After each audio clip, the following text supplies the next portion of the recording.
Um, dois, três. Foi? Olá, pessoal, sejam muito bem-vindos a mais um episódio de Entre Panelas em Pautas, o podcast que coloca em debate tudo que envolve a alimentação escolar. E eu aqui, participante assídua desse programa, nutricionista Gislaine de Anastácio, proprietária da Nutrir e Desenvolver. E eu sou a Carol Goni, que já me conhece, da Goni Consultoria Nutricional. E tô aqui para lembrar vocês que quem ainda não é assinante do canal, segue ali, no nosso canal, ativa o sininho para ser lembrado dos episódios e já dá um like nesse episódio para que leve para outros profissionais que conheçam e possam refletir sobre tudo que a gente traz aqui sobre a nutrição escolar. E qual é a temática de hoje, Gi? A temática de hoje é bem interessante. Eu vou até ler para vocês para ver. Ela é interessante e complexa. Ela diz assim, o tema ficou assim: autonomia que alimenta. O que a abordagem Pickler ensina sobre a relação da criança com a comida? E aí? E a gente tá com um convidado aqui hoje, que é o Rafael Kelleter. Seja bem-vindo. Então, vou deixar primeiro tu te apresentar, falar um pouquinho e por que tu tá falando sobre esse assunto aqui com a gente, Toda a tua expertise. Isso aí. Fica à vontade. Então, muito obrigado pelo convite. Eu sou estudioso da abordagem Pickler já desde 2012. Posso dizer que eu ainda sou o único homem no Brasil que faz a formação no Instituto Pickler em Budapeste, na Casa Pickler. Tô nos finalmente ali. É um tema que para mim, assim, é muito caro porque eu, na verdade, também sou professor de berçário, Eu era concursado da Prefeitura de Porto Alegre até 2 semanas atrás. E o meu chão, então, são os bebês, o berçário. Então, falar sobre a autonomia, na verdade, é muito importante e para mim é muito caro. E aí, quando a gente relaciona, então, com a comida, mais ainda, porque, na verdade, já vou deixar aqui bem transparente que o meu papel não é falar do ponto de vista nutricional, porque eu não sou nutricionista, estou muito longe disso.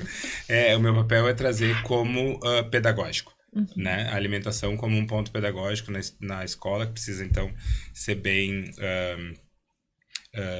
estudada, ser bem partilhada, ser bem pensada e refletida.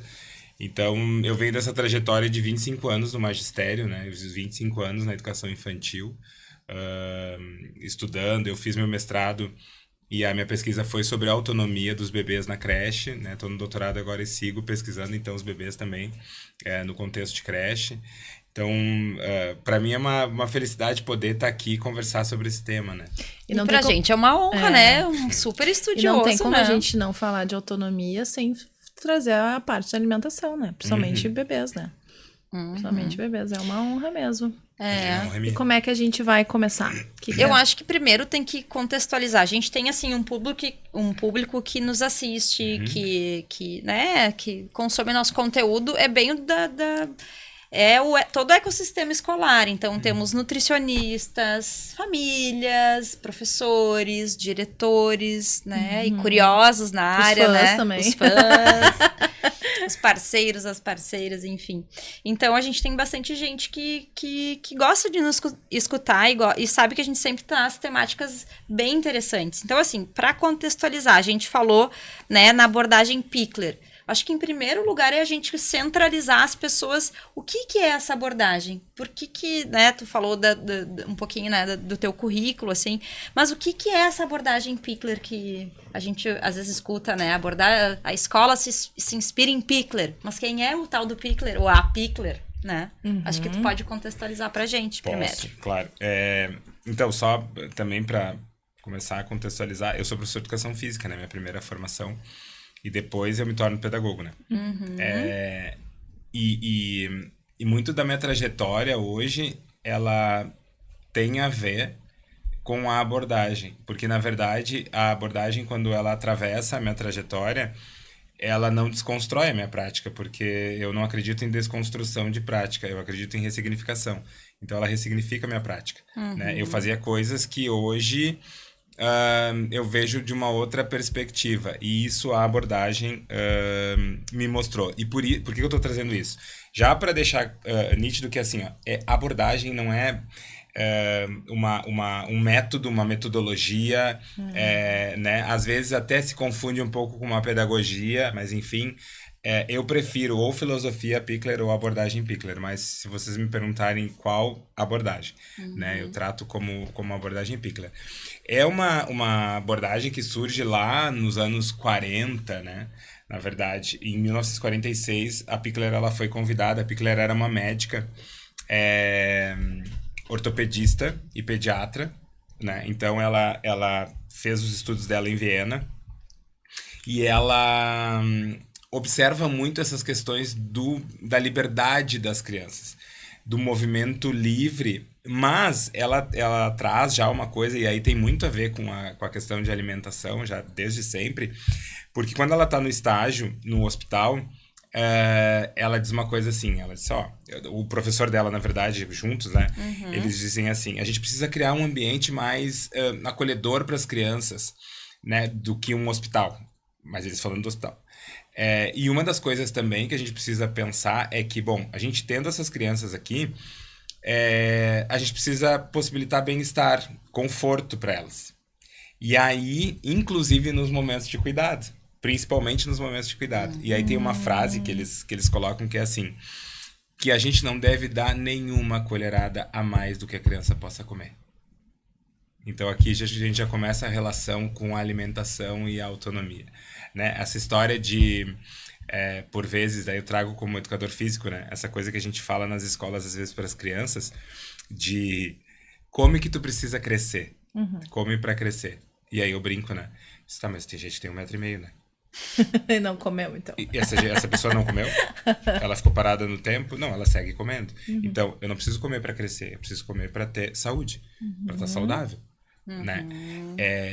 E o quanto eu consigo comer. Porque, na verdade, não é tu que tem que me dizer o quanto eu tenho que comer. Tu tem que me possibilitar a alimentação. Mas o meu corpo sabe o quanto eu vou aguentar. Né? Aí mesmo, e aí é que ela fala, mesmo uma criança, mesmo um bebê, porque daí tem a ver com se eu acredito ou não no bebê, na capacidade dele, se eu confio ou não nele. Então ela traz um pouco disso, e aí ela, enfim, se forma médica e tal, ela começa a ser médica de família, ela vai na casa das pessoas, né? E aí ela é convidada em 1946 para assumir o orfanato da rua Lóczy, em Budapeste. E ela chega lá e ela se dá conta de que, bom, é um orfanato, tinham 3 turnos de atendimento, né, de profissionais, e esses profissionais, de certa forma, trabalhavam mecanicamente, vamos falar assim. E aí ela pega e diz, não. Claro, não fala o né? O então, eu não vai funcionar mais assim. E ela demite todo mundo. E ela contrata a pessoa sem experiência. Pra ir formando. Sabe aquela coisa do vício, do ranço e tal? Então, e aí ela cria, então, o que ela chama de coreografia dos cuidados. Para que, por exemplo, se nós 3 trabalhamos lá, eu de manhã, tu à tarde, tu à noite, a gente possa dar seguimento nos cuidados de uma criança.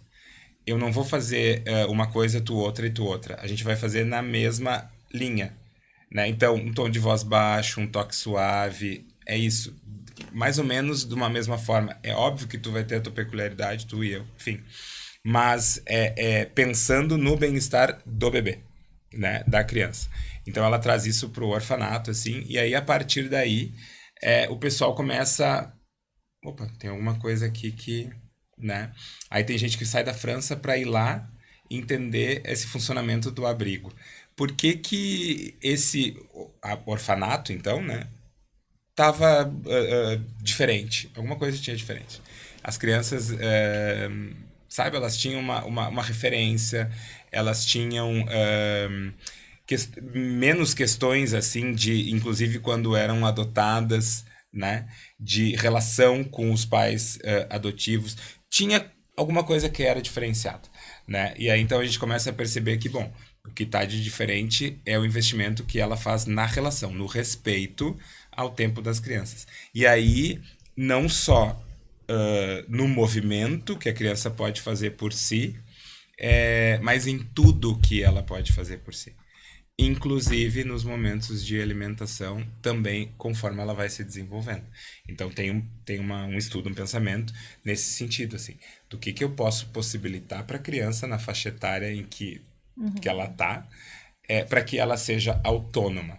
Né? E aí o conceito de autonomia para a abordagem Pickler, por vezes, difere um pouco do conceito de autonomia que está por aí, por exemplo, nas escolas. Né? Que em muitos lugares, autonomia parece que é fazer coisa sozinho. Para a abordagem, e eu questiono isso, inclusive eu trago isso na minha dissertação do mestrado, que fala sobre autonomia, isso é independência. Fazer algo sozinho é independência. Mas nem sempre que eu sou independente eu fui autônomo. Esse processo foi um processo autônomo, ela coloca. Né? Porque assim, autônomo tem a ver com o desejo, com a tomada de iniciativa. Quando eu tenho desejo, eu tomo iniciativa e o que eu me proponho a fazer, eu consigo fazer sozinho.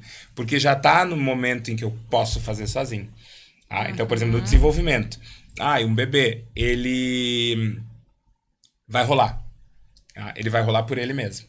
Quando ele tiver o desejo introjetado, ele vai tomar a iniciativa e vai conseguir fazer o rolamento sozinho, mas não abandonado, porque o adulto vai estar junto com ele. Né? Mas o adulto não vai lá virar ele. Ele vira sozinho, porque ele vai construindo esse rolar desde o momento em que ele fica no chão de barriga para cima, por exemplo. Isso é um processo de autonomia, segundo a abordagem Pickler. Eu posso ensinar ele a rolar. Assim como eu até posso ensinar uma criança a caminhar. Pode fazer. Isso. Que é o que faz Tem gente que parece estar enrolando um croquete. Né? Sim. Que vai empurrando as crianças, parece estar enrolando um croquete. Sim. E aí, tá, beleza. Daqui a pouco, ele vai aprender. Tá, mas ele queria, naquele momento, rolar? Alguém perguntou pra ele se ele queria rolar? Né? Ele tinha o desejo... Porque eu, de novo, como educador físico, eu falo, movimento não se ensina, movimento se possibilita. Se eu posso agora aqui mexer o teu braço, chacoalhar teu braço. E ele se movimentou, mas fui eu quem movimentou. Não foi tu. Porque fui eu que peguei o teu braço e chacoalhei teu braço. Tu queria? Eu te perguntei se tu queria. Teve desejo? Tem uma palavra aí, né? Respeito, né? Respeitar, né? Isso. Respeitar. O respeito do adulto com a criança. O desejo do bebê.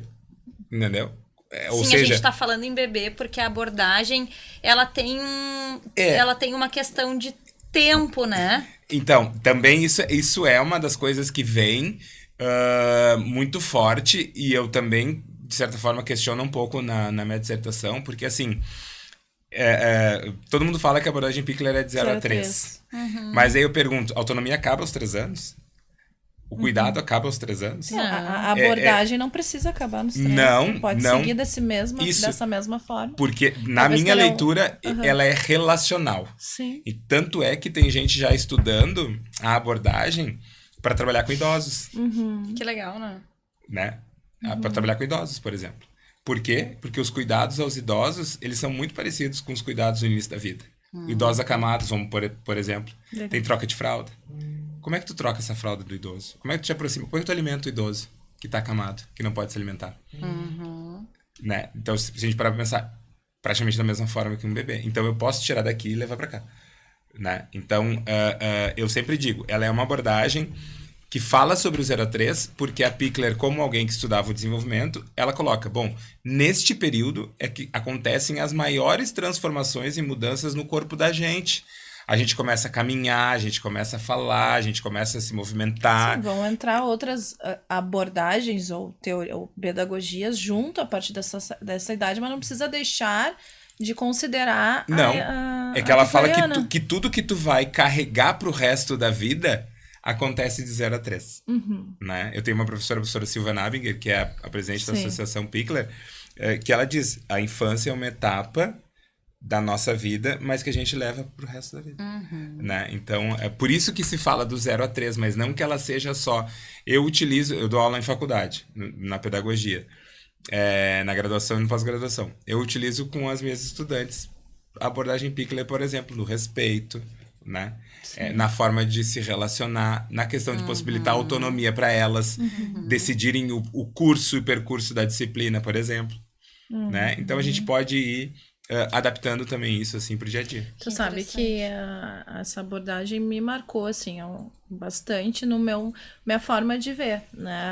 A criança, de entender, enfim, há um pouco mais de 10 anos, assim, eu participei de uma formação, para mim nunca eu tinha ouvido falar, né? Eu participei de uma formação numa escola que era para professores, eu fui, porque eu acho importante a gente estar aqui hoje trazendo esse assunto dentro dessa podcast de nutrição escolar, porque é importante a gente entender sobre as abordagens, pedagogias, enfim, né? E eu fui, e uma coisa que me marcou, e o que eu levo isso nos treinamentos, quando a gente fala sobre o manejo na hora das refeições com os professores, enfim, é essa questão que tu trouxe do respeito da criança, do que ela define o que ela vai comer, o quanto ela vai comer, né? E eu me lembro que a professora falou o seguinte, ó, quando toda... E eu sei, isso a gente aprendeu na faculdade, que toda criança nasce com uma autorregulação, né?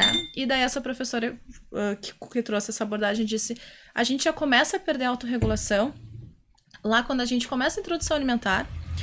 E daí a criança come um pratarrão, o pai vai lá, serve a criança, né? E vai oferecendo, a criança come um pratarrão. E o pai olha e fica, que bom, parabéns, feliz. Pronto, a criança não vai mais. Na próxima vez ela vai querer ver essa reação do adulto, do cuidador, enfim, porque ela comeu não pelo que o corpo dela precisa. Aquilo ali pra mim, eu disse, nossa. E aí, se o pai botar mais comida no prato, ele vai querer comer mais, mesmo sem aguentar, pra poder ter a palma do pai. Pra poder ver a felicidade do pai. Isso. A palma, um momento de conexão, E eu trago né? isso, né? Eu trago isso nas conversas que às vezes a gente tem informações com os professores, até pra famílias também, né? Porque a gente pede para eles respeitarem, né? A gente estava falando um pouco sobre terapia alimentar, dificuldades, então a gente também pede para esse respeito dos pais com as crianças que têm mais dificuldade, algum distúrbio alimentar. Mas trouxe muito isso, assim, várias outras questões também do tempo, né, que algumas escolas conseguem aplicar bem na prática, que é uma criança por vez, duas por vez, não ser todo mundo. Claro que são abordagens, né, depende também do todo o contexto e toda a logística da escola, né. E se tem preparo, não, enfim, né. E até é importante, assim, a gente também...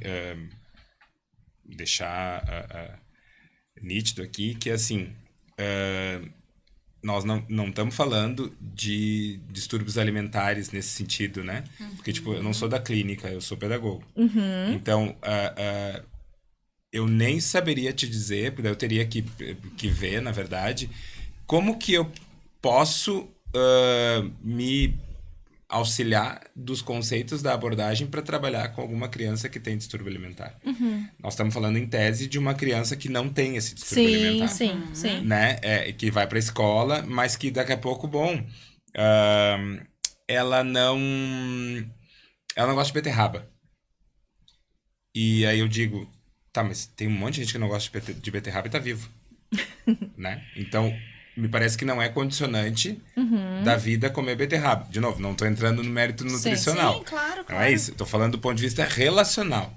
E aí, o que algumas professoras, algumas escolas fazem? Colocam a beterraba embaixo do feijão. Para a criança comer. E aí eu pergunto, quando eu coloco a beterraba debaixo do feijão para a criança comer, ela está comendo a beterraba? Ela não sabe nem o que ela está comendo. Exato. Então, aonde que tem... E aí, ao mesmo tempo, eu quero falar de respeito aos tempos e respeito às crianças. Que respeito é esse? Que esconde algo para dar de comer para a criança. Então, me parece que eu quero que ela faça o que eu quero. E não que ela... E eu não estou dizendo aqui que a gente precisa montar cardápios, por exemplo, para agradar as crianças. Não é isso. Lá, eu assisti uma experiência lá em Loxi, quando eu fui a primeira vez para fazer o estágio de observação, que foi incrível, assim. A professora, ela tentou mais de uma vez oferecer a comida para o estudante, para a criança. E ele negou. E aí ela disse, bom, então me parece que ele realmente não quer. Então eu não vou mais oferecer, eu vou oferecer a outra coisa que tem. E aí ela disse o seguinte, bom, agora eu vou tentar de novo ainda. Eu não vou parar por aqui. Eu vou tentar de novo, mas de um outro jeito. Então, eu ofereci, sei lá, cenoura crua. Tá, mas ele não quis. Talvez ele não suporte a cenoura crua. Bom, então eu vou oferecer a cenoura cozida. Soufflé, sei lá, qualquer coisa. Bom, se ele não comer, me parece que realmente, então ele não suporta o gosto, não tem o paladar para cenoura, por exemplo. Tá? Então eu não vou... Eu ofereci de diversas formas. Eu tentei. Mas se não deu, por que não deu? Eu, por exemplo, eu não como o que eu não gosto. Sabe? Tá, e daí as pessoas podem dizer, mas tu já tá grande, tu já te desenvolveu. Tá, beleza, mas não tem a ver, nesse caso não tem a ver com desenvolvimento. Aliás, tem. Porque respeitar o outro também é dar a possibilidade que ele se desenvolva, né? Sim. E aí, do ponto de vista, de novo, nutricional, que não é a minha área, não entendo absolutamente nada, me parece que pode ter alguma coisa, do ponto de vista nutricional, que substitua a cenoura. Sabe? Sim. Tipo assim, Tem ou outros será que ele vegetais, precisa comer a sim. cenoura? Não. Entende? É isso. Ou seja, então, eu não posso pensar em disciplinar a criança para que ela coma o que eu quero, porque, quando eu era criança, minha mãe... Tá, mas isso era outra época. A gama a gente trabalha nos grupos de alimentos, né? A gama do grupo de vegetais é muito grande. Né? Ter um ou outro desses vegetais. Nem eu também consumo todos. Não sei a Gia, acho que também não. Né? É natural. Começa a nos preocupar quando é totalmente o grupo que o grupo nenhum todo. tipo de alimento daquele grupo alimentar é aí que vai ter a nossa preocupação. E a nossa também enquanto pedagogo. Mas porque... é o que a gente traz isso para as escolas, assim, essa questão do respeito. O fulano não gosta de beterraba. Tá, vamos tentar. Isso que eu trouxe, vamos tentar de outro jeito, vamos vendo. Vamos testando outras possibilidades. Mas assim, ok, mas ele come bem, come tomate, come alface, beleza, né? E é isso aí, a gente também não gosta, tem um monte de professor que não gosta, né? Mas eu queria entender melhor, assim, essa influência, né, da abordagem em relação à alimentação. Tu já trouxe alguns contextos aqui. Mas pensando no dia a dia de uma escola, né? Como que a abordagem vem? Não necessariamente no âmbito alimentar, mas depois a gente pode puxar e falar um pouquinho melhor sobre isso. Mas como é que ela começa a se estabelecer, não só no ambiente escolar, mas daqui a pouco na casa das famílias, né? Tu deu aqui um exemplo desse processo de autonomia desse bebê, né? Mas no dia a dia, assim, né? No dia a dia, talvez na escola, né? Esse bebê que tá chegando na escola, o que seria essa abordagem na prática, assim? Vamos dar um exemplo no ambiente escolar, né? Tem alguns, vários que a gente pode dar, assim. Ou quais são os pontos principais, porque tu falou essa questão do cuidado, né? Então, uma troca de fralda, a questão do tom de voz, né? Cuidado. Ainda mais que o Rafael é do chão, né? É do Isso, chão. Então, ele pode trazer práticas, né? Como... É que, assim, a abordagem me mostrou uma questão importante no sentido de estar com o outro e alimentar, porque sou eu que tô alimentando o outro, né? É uma baita responsabilidade. Então, eu não tô botando comida pra dentro da boca dele, só. Eu tô alimentando.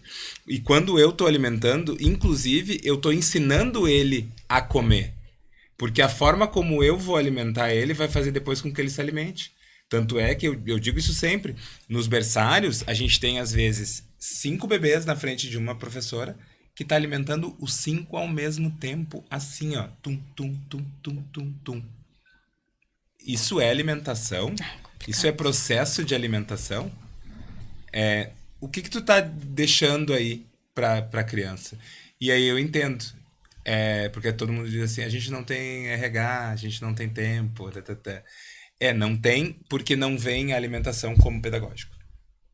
Então, eu acelero a alimentação porque depois ele tem que colar papel crepom na folhinha no rabo do coelho. Entendeu? Então eu vou acelerar a alimentação. Então tu tá me dizendo, tu como tava como professor de berçário, é possível fazer isso mesmo com uma turma de 20? São Paulo as creches são abarrotadas de gente e tem creches que tem mais de 500 crianças e que conseguiram transformar um momento de alimentação num momento saudável. Porque em muitas escolas o momento de alimentação, ele não é saudável. Não. Muito pelo contrário. É uma briga constante. Muito pelo contrário. Né? E aí, assim, ó, olha o que a abordagem fala. Um bebê que não consegue comer por ele mesmo, ainda sozinho, ele precisa ser alimentado no colo. E depois transicionar.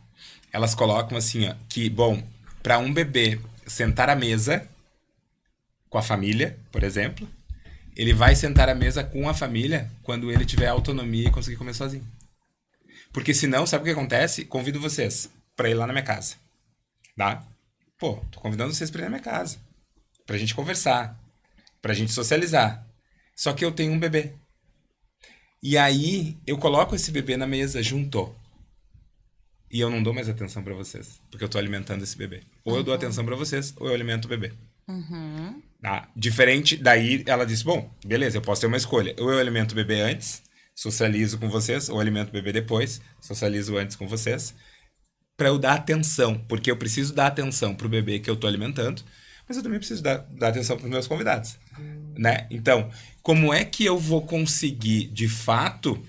E aí a gente sabe, e ela diz, né, no momento dos cuidados a gente tem o vínculo de apego seguro, é onde se conquista ali, onde nasce, onde começa o vínculo de apego seguro.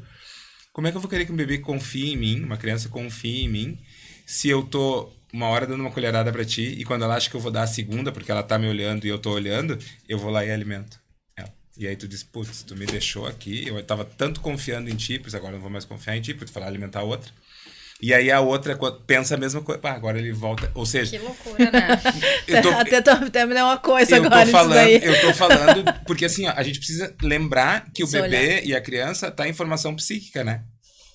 Sim. E isso interfere diretamente no desenvolvimento da criança.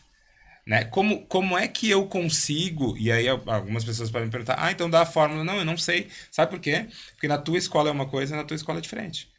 São públicos diferentes, é estrutura diferente, é tudo diferente. A gente tem uma legislação, né, que fala a quantidade máxima de... a proporção, né, de 5, 6... Agora já não sei se é 5 ou é 6. Para um adulto? 6 para 1. 6 para 1. 6 para 1. Mas mesmo o fato... Depende do município também. Mas né? mesmo o fato Sim, de 6 para 1... mas a gente essa tem... média. Normalmente é 6 para 1. Mas mesmo que seja 6 para 1, a gente pode trabalhar na lógica do adulto de referência, que é o que ela fala. Então, se eu tenho 3 adultos e eu tenho 18 bebês, são 6 para 1. Só que o problema é que não se trabalha muitas vezes nessa lógica. Todo mundo quer fazer tudo, e aí é assim, ó. Imaginem vocês, tu bebê, tu criança bem pequena, ser alimentado em cada refeição, que são pelo menos 3 nas escolas, tirar o lanche, vou deixar café, almoço, janta, por exemplo. Agora de manhã fui eu que te alimentei. Meio-dia não sou eu, é outra pessoa. De tarde é outra pessoa. E aí isso vai... Quem é que vai me alimentar daqui a pouco? Quem é que vai... Pra quem que eu vou me referir? E quando eu precisar de ajuda, eu peço pra quem? É pra ti? É pra ti? As professoras, por exemplo, não deixam as crianças comerem com a mão. Mas aí a gente entra toda uma questão de logística da escola de carga horária também, né? Tipo, claro. Pra poder pegar todo esse... Claro, mas essas refeições, no caso. Tem isso. Mas eu vou te dizer o seguinte. Eu colocaria mais na conta da falta de planejamento. Do que na de carga horária. De verdade. Sabe? Tipo assim, ó. E outra. E uma coisa que eu sempre digo. Quem manda na escola é a cozinha. Então a gente precisa se aproximar da cozinha. E fazer a cozinha pertencer à escola. Não como um serviço. Eles estão ali para servir as crianças. Para botar comida, para fazer a comida. Não. Eles são tão educadores... Não são professores, mas são tão educadores quanto nós. E aí é o seguinte... Por que eu tô dizendo isso? Isso é um dos exemplos, tá? Eu tinha um bebê que chegava 8 horas. Eu começava às 7, às 8 e pouco era o café. E às vezes ele chegava tipo 8, quase 8, e ele chegava dormindo, ele chegava cansado. E ele deitava, e ele não tomava o café. E era guardado para ele, para quando ele acordasse. Como chamam às vezes, uma merendeira, uma cozinheira, o próprio pessoal da nutrição que vai, só faz isso se não se sente empregado da criança. Se ele se sente participante, ele vai fazer. Tem escolas que não fazem, porque elas dizem, tem horário, mas na verdade não é isso. É porque eu não tô no grupo. As professoras me olham com cara atravessada, entendeu? As professoras não sabem fritar um ovo, e quando vão fazer projeto de alimentação, não chamam o pessoal da cozinha. Não descem do seu pedestal. E aí tu acha o seguinte, tu não vai descer do teu pedestal. Na hora que precisar de mim, eu vou? Eu não vou. Eu não iria. Pode me chamar de ruim, de vingativo. Mas não é essa a questão. Sim. Entende? Na hora Sim, que é uma precisa de parceria, mim, na hora que precisa de né? mim, É uma parceria. E isso desemboca na criança e direto. é importante a conversa, o diálogo. Olha, essa criança, a gente tá neste processo. Ou uma criança tá em introdução alimentar também, Isso. né? Tem Tem que tudo ter isso. Tá, mas pra a, pessoa- gente, a gente tem realmente essa... mas pro pessoal, essa- não importa se tu, professor, não vê eles assim. Eu posso até ter essa conversa com eles. Não vai adiantar. Se a minha postura enquanto professor referência da turma que tá ali na lida Sim. direta com... porque assim, ó, a abordagem Pickler não fala de respeito aos bebês. Ela fala de respeito. Então, eu não cumprimento o porteiro e quero dizer que eu sou picleriano, por exemplo.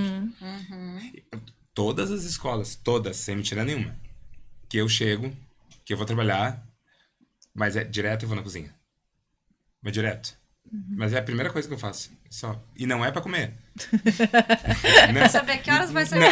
Não é isso. Tem pão caseiro. Sabe? Não é pra saber. Sim. Por mais que daí depois a gente começa a Sim, ganhar. claro. Entendeu?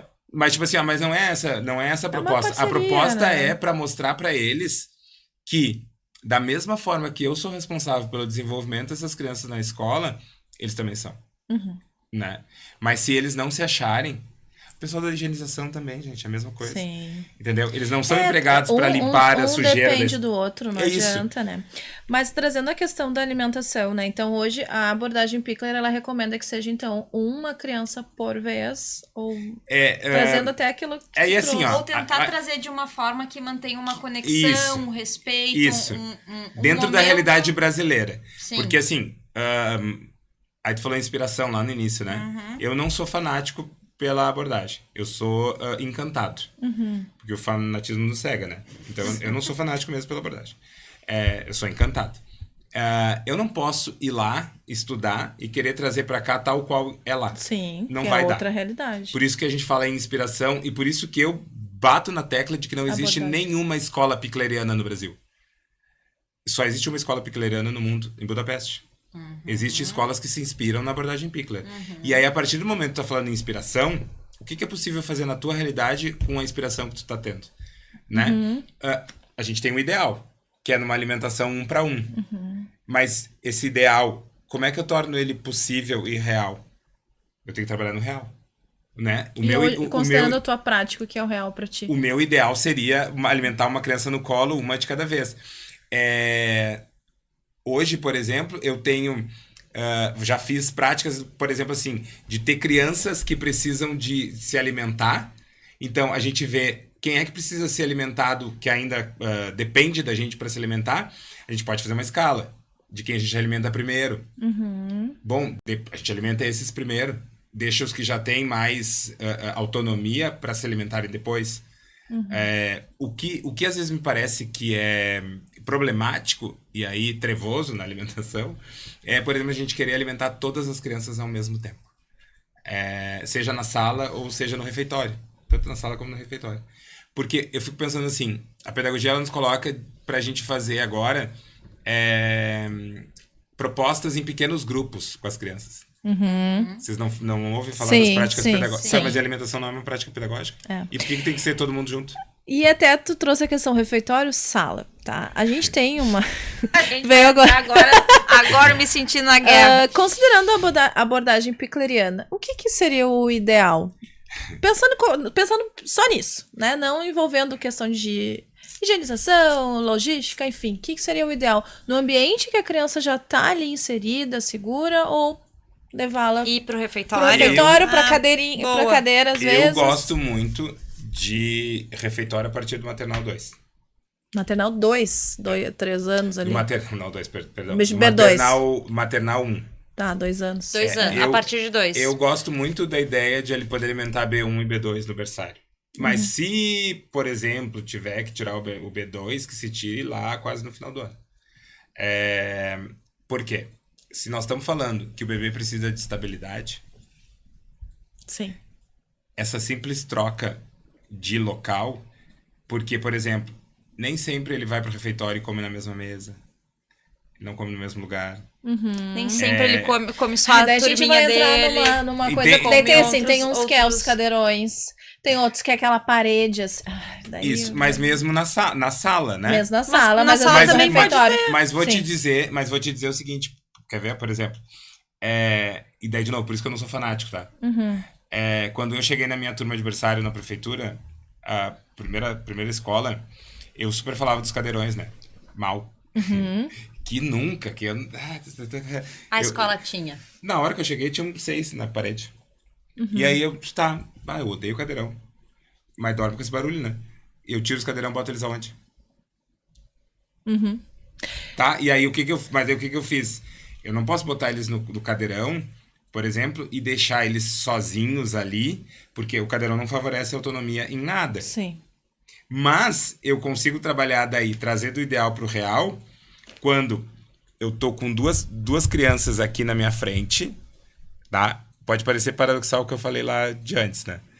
Que tu não dá assim, assim. Mas, de novo, é o que tu tem. Sim. Eu tô É o com que duas consegue. crianças na minha frente. Eu tô com uma que consegue se alimentar sozinha e talvez precise só de uma ajuda. E eu tô uma que eu tô dando mais na hora- atenção. Sim. Porque ela, entendeu? Eu botava essa dupla. Era assim que eu botava. E os outros sendo alimentados no colo. Mas daí, o que eu posso fazer? Eu vou tirar o cadeirão? Eu vou tirar o cadeirão. Vou conseguir tirar o cadeirão. Depois que a gente teve a compra do material adequado para faixa etária, de Daí eu cadeirinha, queria te fazer uma de pergunta bem mesinha. particular, assim. Não, mas a é que, gente... é que quando a gente tá falando de bebês, existem várias fases. Tem os 9 meses, 10 meses, 11 meses. Do berçário né? 1 até 1 ano e 6, por exemplo. Então a gente O tem que aí... o que tu vê como adequado pra alimentação? Eu tinha mesa e cadeira, mas era aquelas cadeiras, por exemplo, que não tem As apoio do lado. cubo.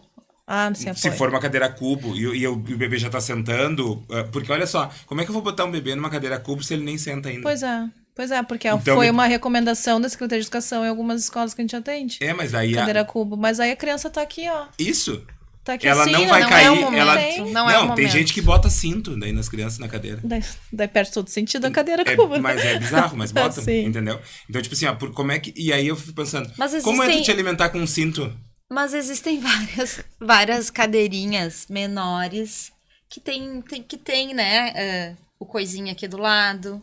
Não, tá opções Né? tem um Ah, monte. da bandeja? Tu Tem, diz, mas eu acho que é o mini é- cadeirão. É o cadeirão sem os pés. Sem os pés, Tem. que ficam mais embaixo, que pode gerar um certo conforto. Mas assim, ó, tudo isso que a gente tá falando aqui, a gente sabe que, né, a cadeira cubo para aqueles que já sentam mais firmes, 1 ano e 4, até 1 ano, daqui a pouco 1 ano e 2, 3, 4, 1 ano e 5, eles já vão se posicionar de uma forma bem melhor, eles vão saber sentar de uma forma muito melhor. Os de né? B2, super tranquilo. Sim. B2 nem se fala, mas quem ainda tá no B1, né? Enfim, 1 ano e 4, 1 ano e 5, 1 ano e 6, né? Tá ali no B1. Conseguem, né? Embora a gente não vê no B1 tanto esse tipo de mesa do cubo, né? Não é tão comum, né? É mais comum ver em B2. Com certeza. Mas, considerando essa questão da cadeira e tudo mais, eu posso ter um cadeirão e posso ter uma cadeira adequada, daqui a pouco essas menorzinhas, assim, enfim. Mas o que vai fazer a total diferença não é o material em si, É o manejo. é o manejo total, Que é o a total Pickler chama de manejo, atitude né? do educador. É como assim, eu boto num cadeirão todo mundo bem, né? Tem gente que faz essa estratégia só, coloca assim, tem, enfim, algumas crianças para comer, várias estão com sono ao mesmo tempo, tem muito choro e tudo mais, mas aí tu também vê como aquele adulto planeja, pré-planeja, né, se prepara, né, trabalha aquela previsibilidade que eu acho que tem todos os dias dentro de uma escola de educação infantil e de escolas, por mais que tenham situações diferentes que possam vir a acontecer, mas todo dia existe coisas que acontecem de todos os dias. É a rotina, acontece, aquilo ali vai acontecer.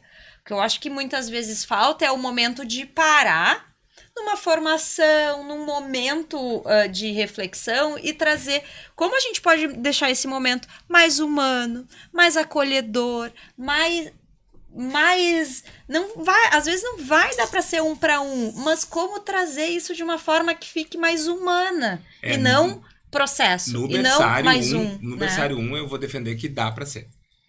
Dá para ser o 1 para 1. Se a gente tirar do berçário a questão de que carimbo de mão, tinta As e não propostas. sei o que, as propostas são mais importantes do que o cuidado. Tem um binômio da educação, da educação infantil, que é cuidar, né, e educar. Eu não tô dizendo aqui que não se faça proposta com bebês no B1. Tem que se fazer. Só que, por exemplo, eu não posso privilegiar uma a outra. Eu posso, sim, pensar nos espaços e no que esses espaços oferecem para as crianças. O problema não é eu tá te alimentando no 1 para 1. O problema é, enquanto eu tô te alimentando, o que ela tá fazendo? Em que lugar ela tá? sono? O que eu ofereço para ela? E a loucura do As crianças sono? da minha turma, as crianças das minhas turmas, era assim, ó. Tinha uns tocando terror, virado no giraia, e outras dormindo. Porque sim, eles dormem. Eles dormem porque estão cansados, eles precisam descansar. E o outro não me atrapalha, porque eu tô cansado. Eu preciso de um lugar confortável para descansar. Né? Então, Mais uma vez o respeito, né? É a mesma coisa da alimentação, por exemplo. As pessoas ficam falando, mas é que daí se eu alimentar esse daqui, vai ter 3, 4 aqui chorando que estão com fome. Não, então porque não se foi feito esse processo. E aí que tu falou da pré, né? Na verdade, a gente fala em observação. Para eu propor algo para os bebês, eu preciso conhecer esses bebês. E eu só conheço se eu observar. Então, eu observo para conhecer e quando eu conheço, eu proponho. Para eu pensar na escala, para eu pensar no adulto de referência, eu tenho que conhecer esses bebês. E aí, eu vou estar num processo. Eu sei qual é o bebê que tem um pouquinho mais de tolerância e vai conseguir esperar um pouco mais, pode ser atendido depois. Eu sei qual que... Porque eu observei e eu registrei. Eu tenho um caderno de anotações diárias. Eu conheço os bebês que eu me ocupo. Porque eu me ocupo dos bebês. Eu tô ali para me ocupar dos bebês. Então, eu tenho esses dados, eu tenho essas evidências para poder montar um planejamento e pensar como é que nós vamos oferecer Porque eu fico pensando muito assim, a escola de educação infantil, o objetivo maior para mim da escola de educação infantil é apresentar o mundo às crianças.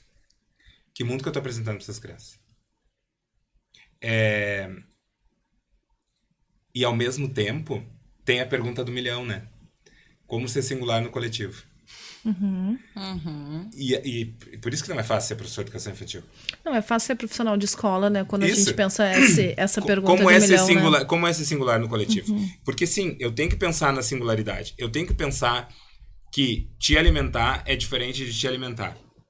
Mas eu também tenho que lembrar que nós estamos num ambiente coletivo.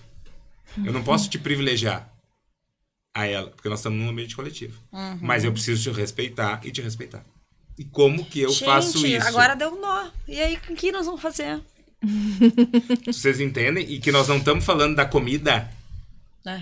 Nós estamos falando do processo educativo do ato de alimentação. E de cuidado, de né? De cuidado, exatamente. Querem ver uma coisa das coisas que eu também acho bizarro, por exemplo? As crianças estarem comendo e os adultos dizem, vamos, fulano, tu tá muito devagar. A outra turma tá chegando. Ou vamos, fulano, a gente tem que... Eu particularmente, eu não vou em restaurante que a pessoa vai me expulsar, né? Sabe? Então, é isso. Mas ao mesmo tempo, daí tu traz, né? A questão do sistema. Então, me parece... mas independente do sistema, isso não é uma prática que a gente aprova, assim. Pelo contrário. A gente organiza uma logística para que, se tiver alguma criança que demore propõe uma logística.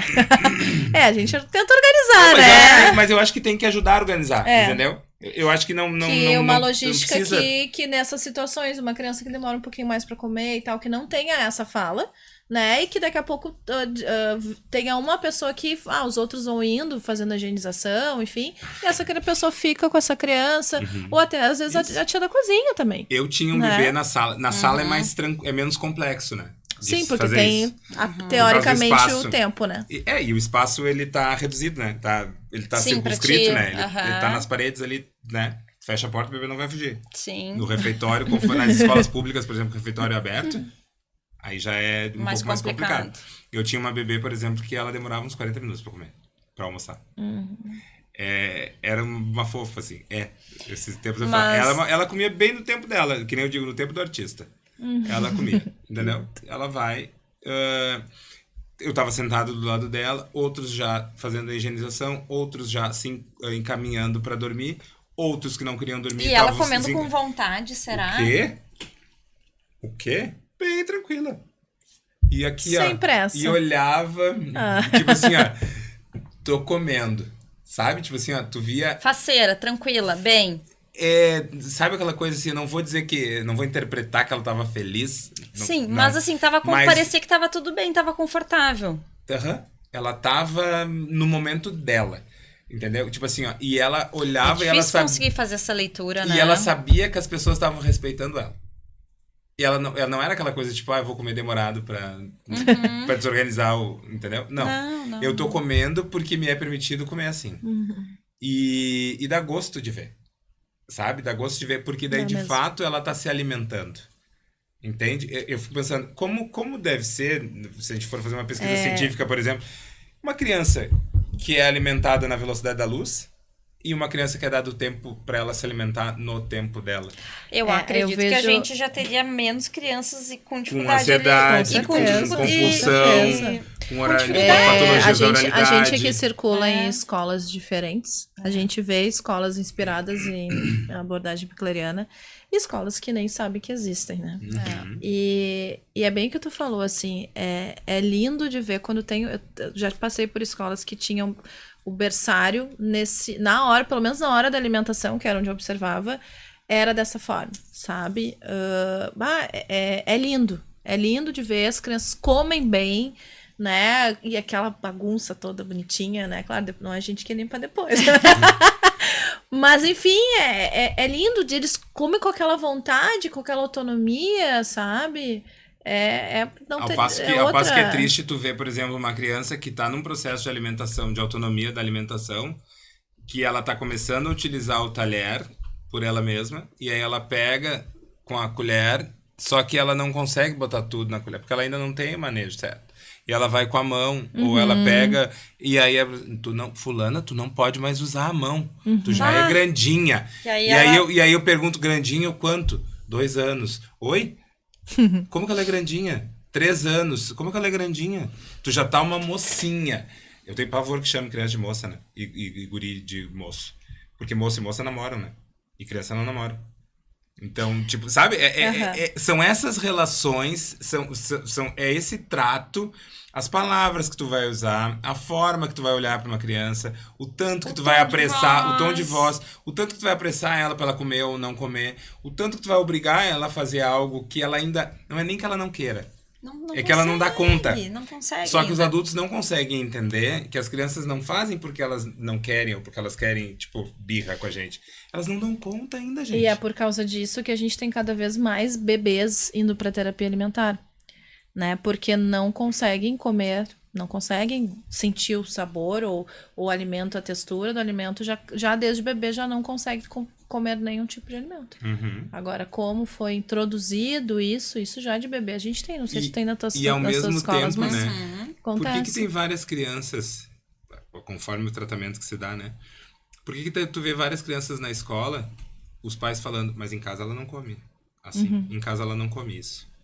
Porque também é dado tempo, porque o tratamento é outro, porque é respeitoso. E aqui, não vou entrar na casa de ninguém, porque eu não sou gerente da casa de ninguém. Tô falando da escola. Mas a gente vê o tratamento dos pais, os pais falando, nossa, mas em casa ela não come feijão. Tipo, sabe? Mas não é talvez não seja o feijão. Talvez seja a forma como tu tá apresentando o feijão, tu tá deixando ela viver a experiência. E o contexto, né? Porque ela precisa se relacionar com o feijão pra comer o feijão. Né? Precisa se relacionar, precisa ter um momento que ele é sempre apresentado, né? Outras pessoas comendo. O espaço e o ambiente onde ela tá comendo esse feijão também tem que ser harmonioso. Né? E outra questão, aí, não sei o ponto de vista de vocês, mas aí como pedagogo, eu trago o seguinte, por isso a importância do professor comer junto com as crianças. Também. Tem gente que tem pavor, tem gente que é super contra. Mas as crianças não nascem sabendo comer. Comer também é um ato social, de uma aprendizagem. Eu preciso, não vou... E aqui eu não proponho o ensino da alimentação, porque me parece que o ensino da alimentação é botar um garfo na tua mão, segurar o teu pulso e fazer tu comer usando... Na verdade, daí quem tá comendo não sou eu e não tu. Né? Quem tá usando o garfo sou eu. Não, eu tô dizendo... A gente aprende por imitação. Então, eu sento aqui, eu vou pegar a colher e, normalmente, conforme a faixa etária, quando eu tô nas escolas, eu como de colher. Porque qual é o sentido que faz eu comer de garfo e faca se a criança ainda não usa garfo e faca, né? Ela precisa aprender a usar a colher. Então, eu uso a colher. E eles ficam, às vezes, olhando. Pra ver como é que tu vai pra fazer. Ver como é que tu vai fazer. Como é que tu te e alimenta. Aí eles começam. Então, isso também é importante. Claro. Né? Da gente poder... Isso, de novo, é relacional. A gente tá falando de muita desconstrução. Não é desconstrução, ressignificação. Eu concordo plenamente com a questão do educador comer junto. Mas tem educadores e educadores. Que já aconteceu, tem escolas que fazem isso, do educador senta e come. Isso. Não, as escolas, as crianças... Não. Eu sentei e comi. Tem Agora isso. É então tem os dois lados, né? E também sentar num grupo de que tá 10, 12, talvez não é tão interessante, mas em grupos menores faz todo sentido. E a minha pergunta é, por que não? E o diálogo também, aquela conversa. Se eu consigo levá-las pro pátio para trabalhar argila em pequenos grupos, e aí eu fico me perguntando, eu levo 6 e as outras 6 estão aonde fazendo o quê? Se tu dá conta de trazer 6 pro pátio para trabalhar argila e as outras 6 estão na sala fazendo qualquer outra coisa, por que no momento de alimentação tu não vai dar conta? Se são as mesmas 12 crianças. Ou vai dizer que elas se transformam no momento de alimentação, elas viram que eu taço. Entende? Então, é isso, assim. E fazendo os grupos. Planejamento... primeiro, eu, professor, eu preciso querer. É que tu estava trazendo agora. O professor que senta e vai comer, agora é o meu momento. Não, querido, não é o teu momento. É o teu momento de ensinar para as crianças como que é o processo de alimentação. Isso é pedagógico, isso faz parte das tuas atribuições. Tu tá sentado à mesa comendo com as crianças porque isso é uma atribuição tua, ou seja, isso é pedagógico. Eu preciso mostrar para as crianças como é o processo de alimentar-se. Esse é o meu papel. O teu papel agora não é de comer, de almoçar. Almoçar, tu vai almoçar depois. E tem uma coisa também, né? Que a gente tem que analisar nesse contexto, né? Talvez, se isso acontecer diariamente, perdeu o sentido, entrou no automático. Mas se acontecer eventualmente, vai muito chamar a atenção da criança. Sim. Muito, né? Então, acho que também tudo a gente... no caso, eu acho que o todo dia é bom, mas... algumas coisas não tem sentido, mas se algumas mudanças, algumas propostas, as coisas a gente vai vendo que... E aos poucos também, né? Aos poucos, vai vendo que isso traz benefícios, daqui a pouco traz algumas crianças, elas ficam mais tranquilas, elas aproveitam mais, aí ok, e trazendo a proposta, e trazendo a mudança, né? Isso é uma das coisas que a Pickler traz, por exemplo. Aí ela já diz o seguinte, eu preciso fazer todo dia e ter essa previsibilidade com os bebês, por exemplo. Então, eu mudar o local de alimentação toda hora, eu mudar a forma de alimentar, eu mudar os grupos pro bebê, pra criança bem pequena, é enlouquecedor. Gente, tá muito boa a conversa. Eu já tava aqui tentando, tem que terminar, daí veio o Arthur ali com a placa, acabou, tá? Arthur, bota pra nós rapidinho as imagens, só pra gente fazer um merchan rapidinho, só pra... Né? Lembrando da gente, aqui eu e a gente tem os nossos cursos para nutricionistas, para educadores, da área de nutrição escolar, né? Que é só acessar o QR Code ou no nosso link na bio, né? Tem vários cursos aí. Próximo. A Nutrir tem alguns materiais pedagógicos para ajudar os nutricionistas aí em alguns momentos ali dentro da escola, montagem da lancheira saudável, oficina de talheres. Também pode acessar o site da Nutrir ou entrar ali no QR Code, falar direto comigo. E próximo. E a gente tem aí chegando o 4º Encontro Regional de Nutrição e Saúde Escolar, em parceria com o Simpósio Multidisciplinar de Alergia Alimentar de Porto Alegre, com o Instituto Internacional de Alergias do Dr. Hélio Simão. Então, a gente está aí já com as inscrições abertas, então quem quiser participar, né, estamos aí, tem um link super acessível, né, tem QR Code, tem o link na bio. E é isso. Então, né, nós vamos ter que encerrar, tá maravilhoso esse papo, tá? Foi muito bom conversar, assim, ó, eu já tinha lido e ouvido um pouco sobre a abordagem, mas tu trouxe algumas reflexões, assim, que chegou a doer, algumas provocações, assim, que fazem realmente a gente refletir sobre essa rotina, eu sobre quase nem esse falei contexto. o nome dela, né? Pra vocês verem que eu tô falando da inspiração e não Sim. do fanatismo. Eu quase nem Sim. falei da Pickler. Mas então tá, Rafael, muito obrigada Imagina, pela tua eu que disponibilidade agradeço. de estar aqui com a gente, né? Eu Espero agradeço. e também quiser deixar o teu contato de Instagram, enfim, quem quiser te seguir para formações. Isso. Fala. O meu boa. Instagram é @professor Rafael Kelleter, tudo junto. Né? Faço formações também. Não falo sobre nutrição nas formações. Não se preocupem, não é o meu... mas falo sobre essa questão da vida cotidiana, assim, né? Da docência, tema como homem na creche, enfim. Temas que estão por aí. Legal. Então Então tá, a gente vai encerrando mais um episódio aí do Entre Panelas e Pautas, e a gente espera que vocês aí também tenham tido, né, muitas reflexões. Compartilha esse vídeo aí, Isso, porque compartilha. tem bastante conteúdo. Reflexões e ressignificações, né, prof? Isso. Então tá bom, tchau. Obrigadão. Até a próxima. Tchau. Tchau. Viu? Foi